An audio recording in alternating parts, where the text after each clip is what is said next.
சிந்து பைரவி சீரியல்ல இனிய எபிசோட்ல என்ன நடந்திருக்கு அப்படின்னு பார்த்தீங்கன்னா, ரொம்ப சந்தோஷமா இருந்த சினேகாவுக்கு கொஞ்ச நேரத்துல அதிர்ச்சி மேல அதிர்ச்சியா காத்துக்கிட்டு இருந்திருக்கு. செத்து போயிட்டா அப்படின்னு நம்பி இருந்த சிந்து இப்ப உயிரோட திருப்பி அதே ஆஸ்பத்திரி அவங்களோட ஆஸ்பத்திரியிலே வந்து அட்மிட் ஆகுறாங்க.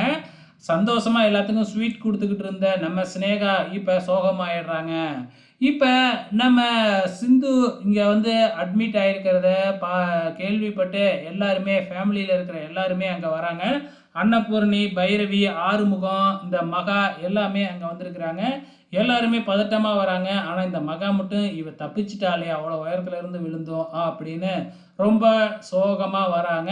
ஸோ வந்து விசாரிக்கும் பொழுது சிந்து இருந்துக்கிட்டு இப்ப தெளிவாவே சொல்றாங்க.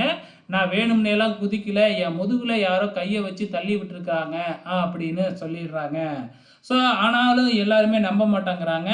ஏதோ வந்து பார்த்தீங்கன்னா, மேலேருந்து விழுந்த அதிர்ச்சியில தான் இப்படி சொல்லிக்கிட்டு இருக்கா. அதனால நான் சைக்காட்ரிஸ்ட் டாக்டர வர வச்சிருக்கேன் அப்படின்னு நம்ம சிவா சொல்றாப்புல. இந்த பக்கம் சிந்து வந்து பயந்துகிட்டு இருக்காங்க. அச்சச்சோ! தள்ளி விட்டதுன்னு சொல்லிட்டாளே அப்படின்னு சொல்லி எங்க நம்ம மாட்டிக்க போறோமே அப்படின்னு ஒரு பக்கம் பயந்துகிட்டு தான் இருக்கிறாங்க. அதுக்குள்ள பைரவி நம்ம போலீஸுக்கும் ஃபோன் பண்ணிடுறாங்க. இப்ப சைக்காட்ரிஸ்ட் டாக்டரும் வந்து பார்த்தீங்கன்னா, சிந்து கிட்ட பேசுறாங்க. அவங்களும் பேசி முடிச்சதுக்கு அப்புறம் தெளிவாவே சொல்றாங்க. யாரோ வந்து உங்க மனைவி முதுகுல கைய வச்சு தான் தள்ளி இருக்கிறாங்க அப்படின்னு வந்து சொல்லிடுறாங்க. ஏன்னா சிந்து இப்ப தெளிவா இருக்காங்க இல்லையா? ஸோ அதனால அதுதான் உண்மை அப்படின்னு சொல்லிடுறாங்க.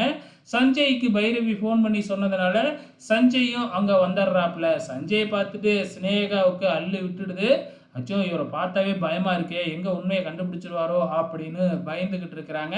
இப்ப நேரா நம்ம சஞ்சயும் போயிட்டு வந்து பார்த்தீங்கன்னா, சிந்து கிட்ட வாக்குமூலம் வாங்குறாங்க. யாரு தள்ளி விட்டுருப்பாங்க அப்படிங்கிறத கண்டுபிடிக்க போறாரா? இல்லையா? அப்படிங்கிறத பொறுத்திருந்து பார்க்கலாம்.